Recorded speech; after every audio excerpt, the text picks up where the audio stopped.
Namaskar dosto, welcome to my channel Study Warrior. I hope you are doing well. Welcome to my channel Study Warrior. So in today's session we study about your chapter 5, that is your coal and petroleum. Coal and petroleum, that is your 5th chapter of class 8.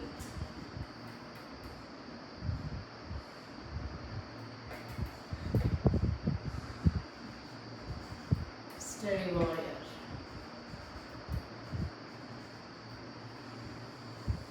आज हम पढ़ेंगे आपका कोल petrol कैसे आता है और ये आपके लिए कहाँ कहाँ यूज होता है। आपने देखा होगा एवरीडे लाइफ हम बहुत सारी चीज़ें यूज़ करते हैं अपने नीड्स के हिसाब से। कुछ चीज़ क्या है हमारे पास, जो एनीथिंग जो हम यूज़ कर रहे हैं वो क्या है, कोई मटेरियल जो भी हम यूज़ करें वो क्या है आपके रिसोर्सेज, जो भी हम यूज़ कर रहे हैं वो क्या है आपके रिसोर्सेज हैं। ठीक है, तो रिसोर्सेज आपके दो टाइप के होते हैं, एक होता है इन एक्सहॉस्टेबल और एक होता है एक्सहॉस्टेबल। ओके, सो आपके पास कुछ रिसोर्सेज क्या है नेचुरल रिसोर्स है, क्योंकि वो नेचर के द्वारा बने हुए हैं इसलिए वो नेचुरल रिसोर्सेज हैं। जो मैनमेड बने हैं वो ह्यूमन के द्वारा बने हैं, तो वो क्या है नेचुरल रिसोर्सेज नहीं है, मैनमेड रिसोर्सेज है। Okay, so first of all we discuss your like air, water, soil, sunlight. These are the resources which can be natural in nature. So these are natural resources. And synthetic fiber, drugs, explosives, these are called your man-made resources which can be made by the man. Okay. So दो type के resources हैं आपके पास, inhospitable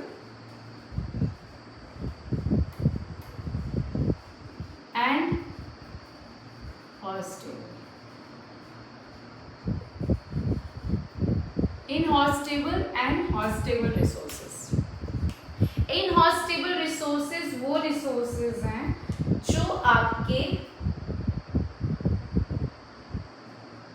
जो completely use नहीं हुए हैं, cannot be used completely, and the resources which are unlimited. जो resources आपके क्या हैं अनलिमिटेड हैं, ऐसे रिसोर्सेज को कहते हैं हम आपके इन एक्सहॉस्टेबल resources.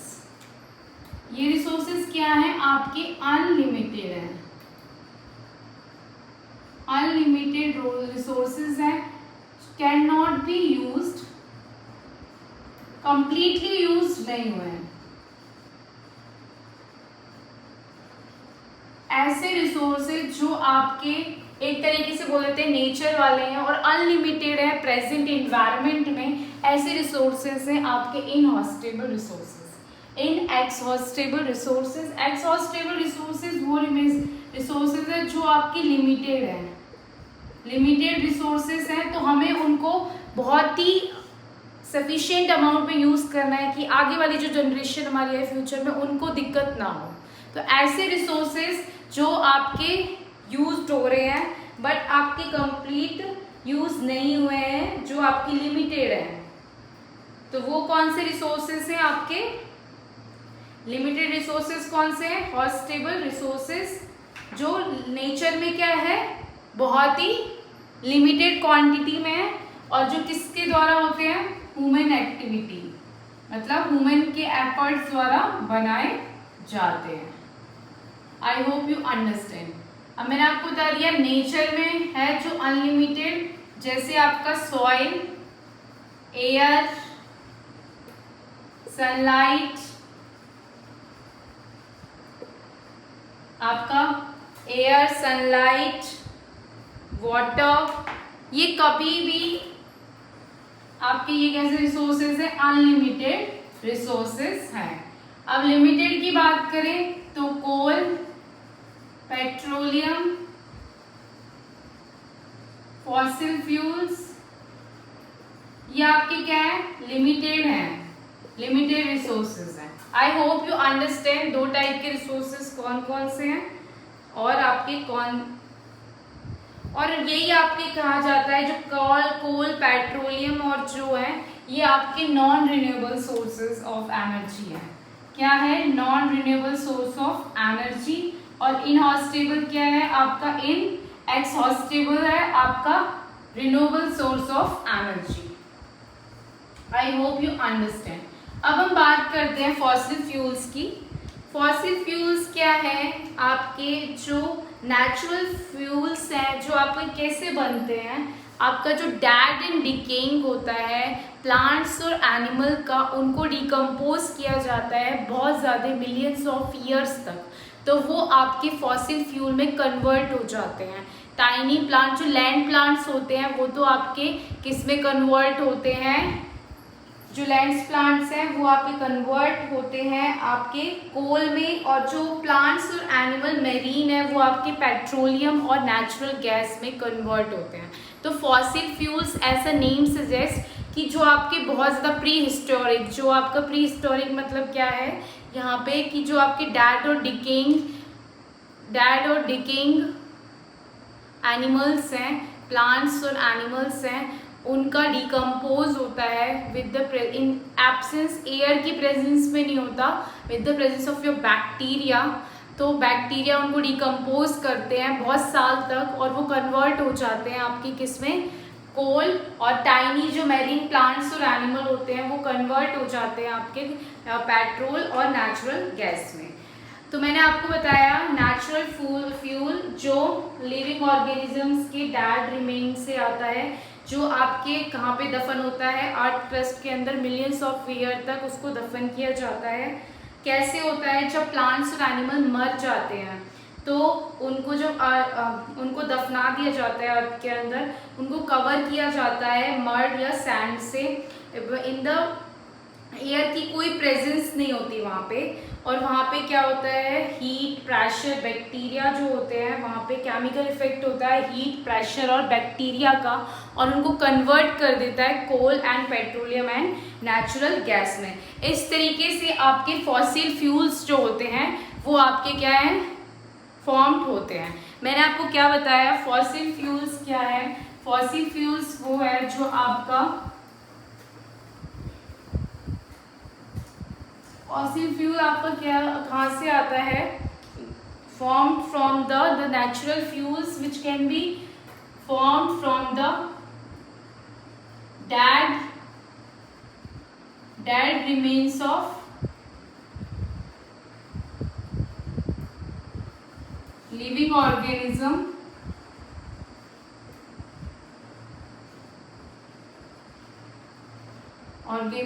plants and animals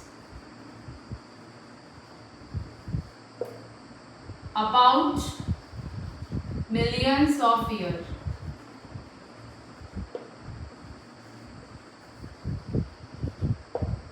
millions of year तक रखा जाता है अर्थ के अंदर और उनको कवर किया जाता है मड और सैंड से। फिर उसके बाद क्या है? बहुत टाइम बाद वो कन्वर्ट हो जाते हैं with the effect of your chemical effect bacteria का होता है, उससे वो कन्वर्ट हो जाते हैं कोल गैस में, कोल, पेट्रोलियम और नेचुरल गैस में।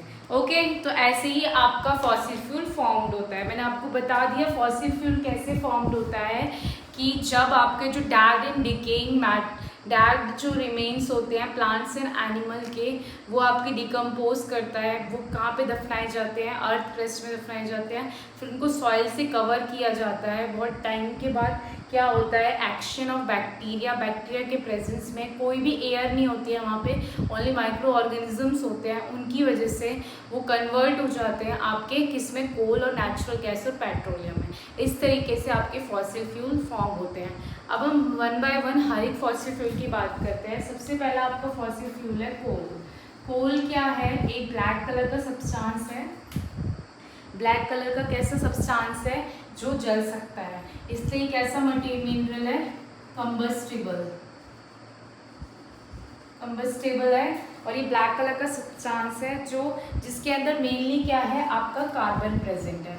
मेनली आपका कार्बन प्रेजेंट है। कार्बन ये कहाँ फाउंड होता है? जो कोल माइंस होती हैं, कोल माइंस किस पे होती हैं, सरफेस ऑफ अर्थ पे होती है, वहाँ पे ये आपका फाइंड आउट होता है। मेनली आपका बिहार, वेस्ट बंगाल, मध्य प्रदेश एंड उड़ीसा में पाया जाता है। कहाँ पे पाया जाता है? मेनली बिहार, वेस्ट बंगाल,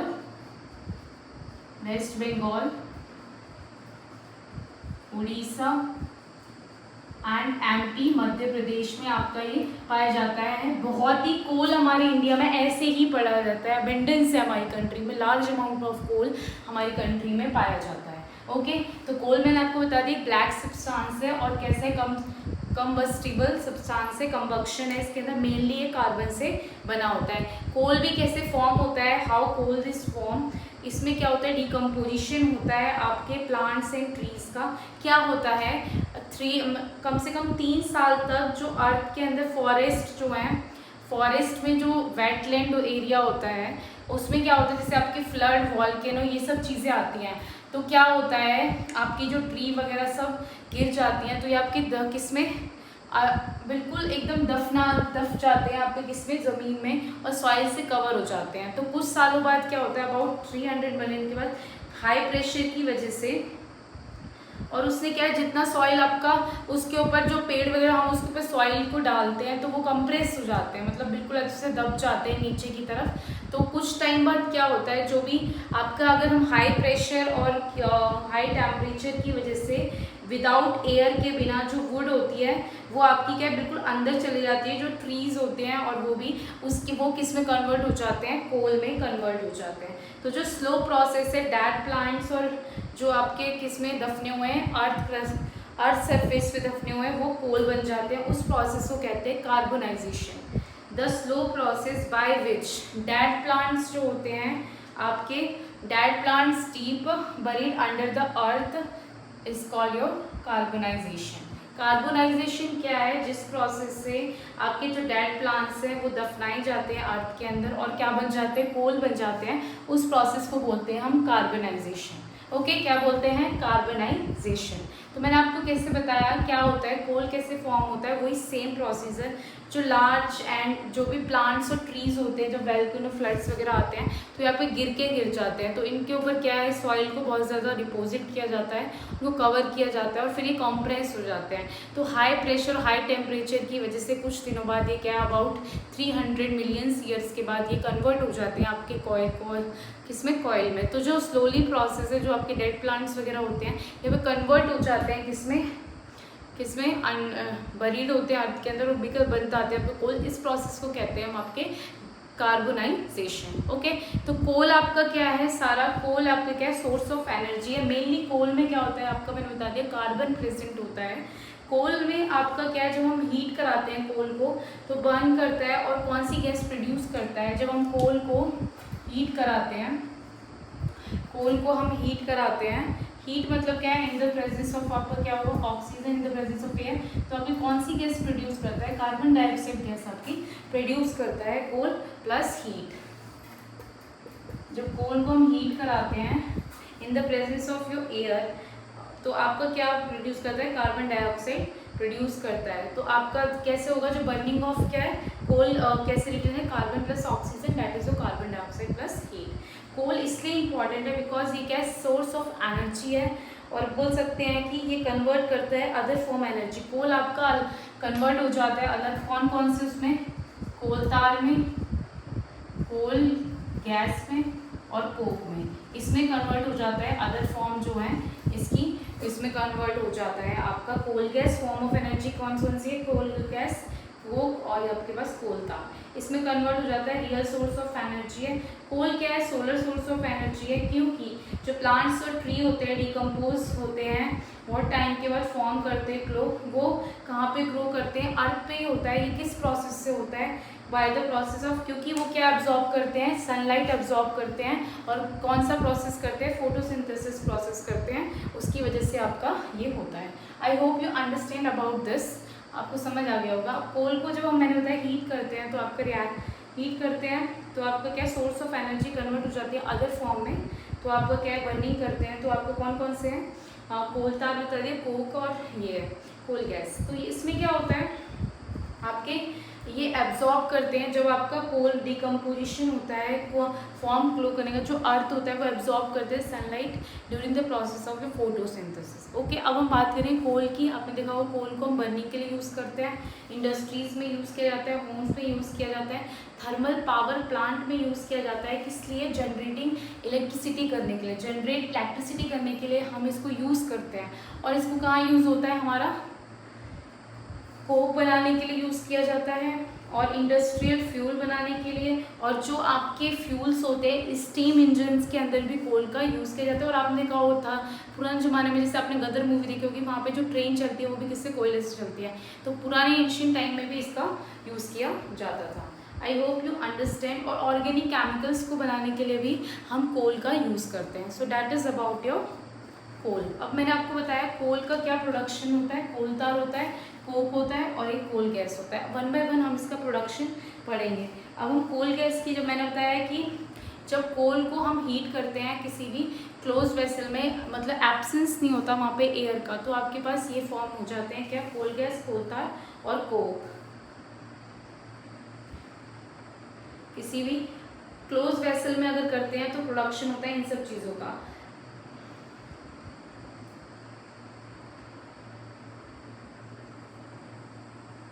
सो जो हीटिंग ऑफ कोल हो रहा है इन the presence and the absence of your air, उसको बोलते हैं डिस्ट्रक्टिव डिस्टिलेशन ऑफ कोल। मैंने आपको क्या बताया, अगर हम कोल को हीट करते हैं in the absence of air, तो आपका तो सब्सटेंस प्रोड्यूस होता है। पर जब हम कोल को हीट करते हैं आपका with the presence of air, अगर हम एयर के प्रेजेंस में करें तो ओनली क्या होता है? कार्बन डाइऑक्साइड प्रोड्यूस्ड होती है, कोई भी अदर प्रोडक्ट आपका फॉर्म नहीं होता है। तो कोल आपका जब प्रोडक्ट फॉर्म होता है, जब हम उसको एक क्लोज्ड वेसल में रख लेते हैं, क्लोज्ड वेसल में रखते हैं और उसको हीट करते हैं इन द मतलब कोई भी एयर का नहीं है, हीट करें तो उसमें क्या है? आपको कोल तार प्रेजेंट होता है, कोक प्रेजेंट होता है और कोल गैस आपकी प्रेजेंट होती है। So that is about your production of कोल।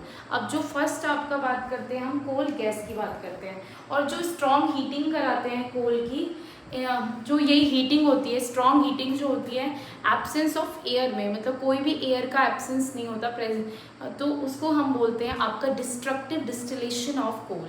क्या बोलते हैं? Destructive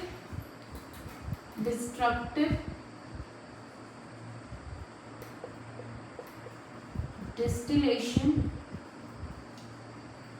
of coal. I hope you understand. आपको पता चल गया होगा डिस्ट्रक्टिव डिस्टिलेशन क्या है कोल का। हम जो स्ट्रॉन्ग हीटिंग कराते हैं कोल को, किसमें? With in the presence of absence of your air, that is called your destructive distillation of coal. Okay, अब हम बात करेंगे आपकी next is coal gas. Coal gas क्या है? आपको नाम से ही पता चला है कि गैसियस फ्यूल है। जो कोल गैस क्या है? आपका एक गैसियस फ्यूल है।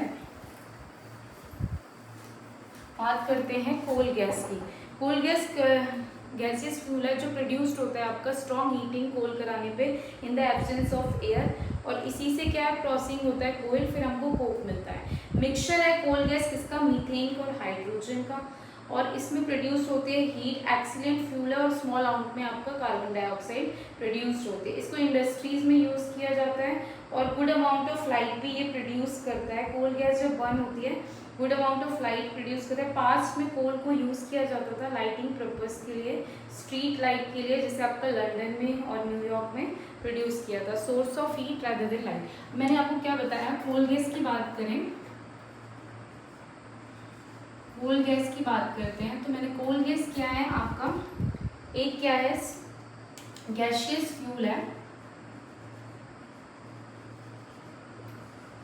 गैसियस फ्यूल है जो आपका क्या है? स्ट्रॉन्ग हीटिंग पे प्रोड्यूस्ड होता है in the absence of air. ठीक है, तो आई होप यहाँ तक आपको समझ आ गया। गैसियस फ्यूल है जो प्रोड्यूस होता है इन द एब्सेंस ऑफ, जब हम कोल को हीट करते हैं और क्या मिलता है? कोक मिलता है। ठीक है, कोल गैस क्या है आपका? हेल्प करता है प्रोड्यूस करने में good amount of light, good amount of light आपकी प्रोड्यूस करने में हेल्प करता है। जो गैसियस फ्यूल है ये किससे बना होता है? मीथेन एंड हाइड्रोजन से, मीथेन एंड योर हाइड्रोजन से मिक्सचर है कोल गैस किसका? मीथेन एंड हाइड्रोजन, और कुछ अमाउंट में आपका क्या प्रेजेंट है? Carbon monoxide. कुछ अमाउंट में क्या प्रेजेंट है, कार्बन मोनोऑक्साइड।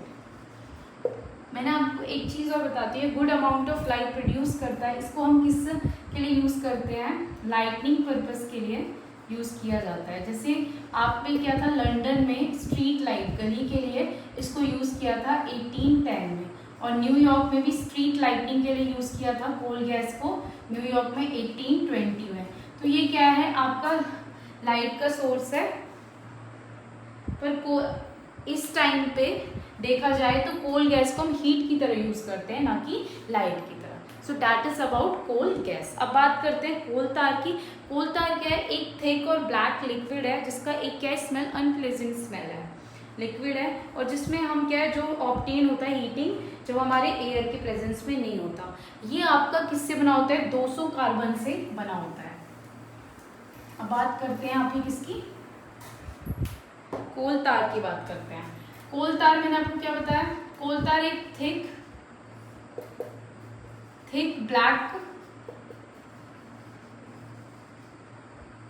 ब्लैक लिक्विड है जो आपका प्रोड्यूस करता है अनप्लेजेंट स्मेल प्रोड्यूस करता है। और ये किससे बना होता है, 200 कार्बन से बना होता है। In the absence of air ये आपको प्रोड्यूस किया जाता है। 200 का इसमें आपको कौन कौन से होते हैं, बेंजीन होता है, टोलुइन होता है, एनिलीन होता है, मेन जो है एक नैप्थलीन होता है, एंथ्रासिक्स होता है, एंथ्रासीन होता है। ये सारे आपके होते हैं, फिनॉल होता है, इन सारे में यूज किया जाता है। नैपकिन बॉल्स आपको देखा होगा, हम कपड़ों में इंसेक्ट्स वगैरह नहीं लगे तो स्मेल नहीं मारे, इसलिए नैपकिन बॉल्स का यूज करते हैं क्लॉथ्स के अंदर। और अब हम बात करते हैं, कोल तार तो इससे बना होता है, और किससे बना होता है, वेरियस कंपाउंड प्रेजेंट होते हैं इसके अंदर। कोल तार के अंदर बहुत सारे कंपोनेंट्स प्रेजेंट है कोल तार के अंदर। उसको हम किस प्रोसेस से अलग करते हैं, आपके किस प्रोसेस से अलग करते हैं, फ्रिक्शनल डिस्टिलेशन से उसे अलग किया जाता है। फ्रैक्शनल डिस्टिलेशन से हम अलग करते हैं जो आपके बहुत सारे कंपाउंड्स बने होते हैं कोल तार के। लार्ज नंबर इंडस्ट्रीज में बहुत ज़्यादा यूज़ किया जाता है कोल तार का। लार्ज नंबर ऑफ जो भी कोल तार हमारे प्रोडक्शन जो प्रोडक्ट्स है कोल तार के बहुत ज़्यादा बनते हैं, एवरीडे लाइफ हम उसको यूज़ करते हैं। उनको सेपरेट किया जाता है, फ्रिक्शनल डिस्टिलेशन से हम सेपरेट करते हैं।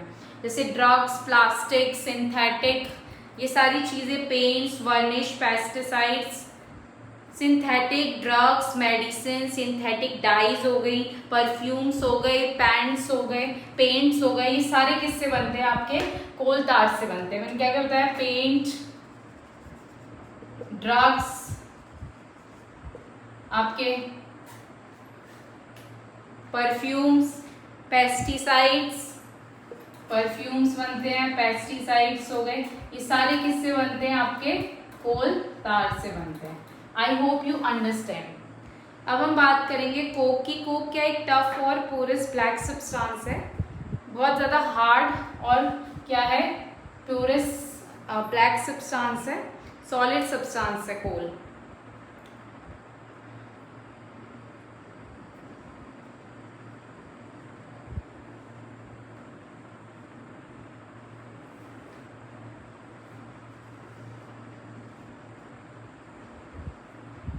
अब हम बात करते हैं, कोल तार तक तो मैंने आपकी बात कर ली। अब हम बात करेंगे कोक की। मैंने कोक क्या बताया, एक ब्लैक सब्सटेंस है आपका, और जो क्या है, टफ और हार्ड है। कोक की बात करें तो कोक क्या है, आपका ब्लैक सब्सटेंस है। Coke is your black substance,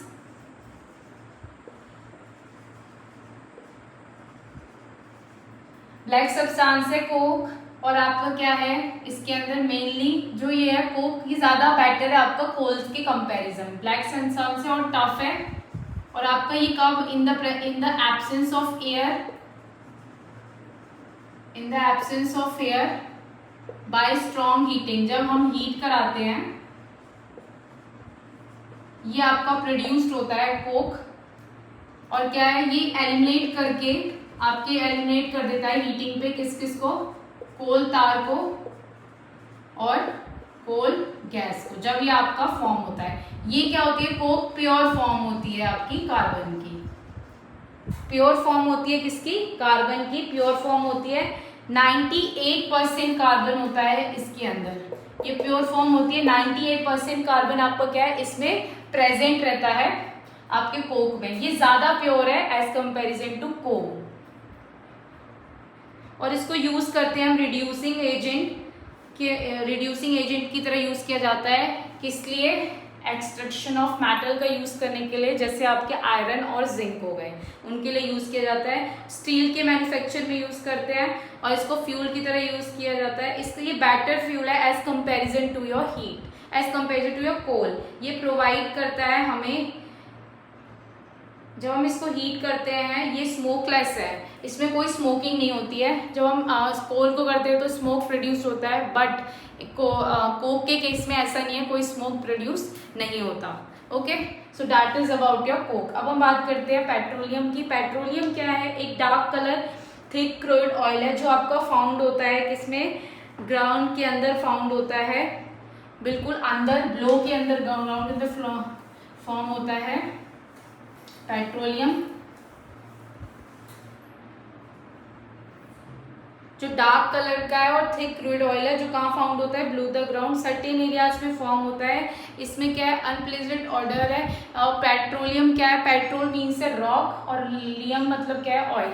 petroleum आपका ये है, पेट्रोल मतलब क्या है आपका रॉक्स और ओलियम मतलब क्या है, ऑयल। इसको पेट्रोल इसलिए कहा गया है क्योंकि ये कहाँ मिलता है, आपके जो दीवार, आपकी जो रॉक्स होते हैं, जो अर्थ क्रस्ट के बीच में जो अर्थ क्रस्ट है आपका, जो ट्रैप्ड है आपका किसमें, रॉक्स में, तो उसी के बीच में आपका पेट्रोल फॉर्म होता है। पेट्रोल क्या है, एक कॉम्प्लेक्स मिक्सचर है किसका, हाइड्रोकार्बन का। पेट्रोल क्या है, मिक्सचर है किसका, हाइड्रोकार्बन का। इसमें क्या है, हाइड्रोजन है और कार्बन है। पेट्रोल के अंदर क्या है आपका, मैंने आपको बता दिया, पेट्रोल एक डार्क कलर सब्सटेंस है। इसके अंदर क्या है, थिक क्रूड ऑयल बोलते हैं, जो आपका बिल्कुल ग्राउंड के ब्लो रीजन में मिलता है कुछ एरियाज में। और आपका क्या है, ये फाउंड होता है क्रस्ट ऑफ अर्थ के अंदर, जहाँ पे आपके रॉक्स क्या होते हैं, ट्रैप्ड होते हैं। ये सिंगल कंपाउंड नहीं है, इसमें हाइड्रोजन और हाइड्रोकार्बन प्रेजेंट हैं, दो कंपाउंड, एक आपका कौन सा है, हाइड्रोजन, और एक है आपका कार्बन। पेट्रोलियम जो होता है वो इनसॉल्युबल होता है वाटर में। ये नेचुरल रिसोर्स है जो आपका कहाँ प्रोड्यूस होता है, डीप ऑयल कहाँ से आता है, डीप से आता है, डीप ग्राउंड से ये प्रोड्यूस किया जाता है अबाउट मिलियंस ऑफ ईयर्स के बाद, जैसे कोल और फ्यूसिल फ्यूल्स आपके मिलते हैं। इसको हम क्रूड ऑयल भी बोलते हैं और मिनरल ऑयल भी बोलते हैं। मैंने आपको ये भी ऐसे ही प्रोड्यूस होता है, डिकम्पोजिशन होता है, जो भी डेड और डिकेइंग प्लांट्स होते हैं उनको दफनाया जाता है अबाउट मिलियंस ऑफ ईयर्स तक, तो ये लाइफ करते हैं। फिर जो डेड बॉडीज होती हैं उसकी वो आपकी कवर की जाती है मड और सैंड से। फिर प्रेशर और हीट, जो हाई प्रेशर और हीट और बैक्टीरिया की वजह से ये कन्वर्ट हो जाते हैं टाइनी प्लांट्स, और ये पेट्रोलियम में कन्वर्ट हो जाते हैं। और ये जो पेट्रोलियम फॉर्म्ड होता है ये ट्रैप्ड हो जाता है दो रॉक्स के बीच में। ये पेट्रोलियम आपके दो रॉक्स के बीच में ट्रैप हो जाता है। कैसे, दो रॉक्स के बीच में, उन रॉक्स को बोलते हैं नॉन पोरस रॉक्स। क्या बोलते हैं, नॉन पोरस रॉक्स वो होते हैं जहाँ से आपका क्या है, वाटर फ्लो नहीं कर सकता है पेट्रोल, मतलब एक बीच में से आपका फ्लो नहीं करेगा। अब मैं आपको बताती हूँ, जैसे जिसमें क्या है, ये कोई भी गैप नहीं है, कोई स्पेस नहीं है, ये तो क्या है, नॉन पोरस है, तो ट्रैप्ड हो जाते हैं इसके अंदर से ही आपकी क्या, पेट्रोल यहीं ट्रैप्ड हो जाता है। और अब हम बात करते हैं पोरस के अंदर क्या है, आपका स्पेस होता है, तो पेट्रोल आपका ट्रैप नहीं होता, नीचे की तरफ बह जाता है। तो क्या होते हैं, यहाँ पे कन्वर्ट हो जाता है पेट्रोल और ट्रैप हो जाता है दो लेयर ऐसी के बीच में, जहाँ पे बिल्कुल भी स्पेस नहीं है, नॉन पोरस रॉक्स के बीच में पेट्रोल आपका थम जाता है, फिर हम उसको कलेक्ट कर लेते हैं। Okay, so that is about the petrol. I hope you understand. Okay, now we study the extraction and the occurrence and the refining of petrol and how to save the petrol in next lecture. Okay, so here I end up my session. Thank you so much. Please share and subscribe my channel Study World.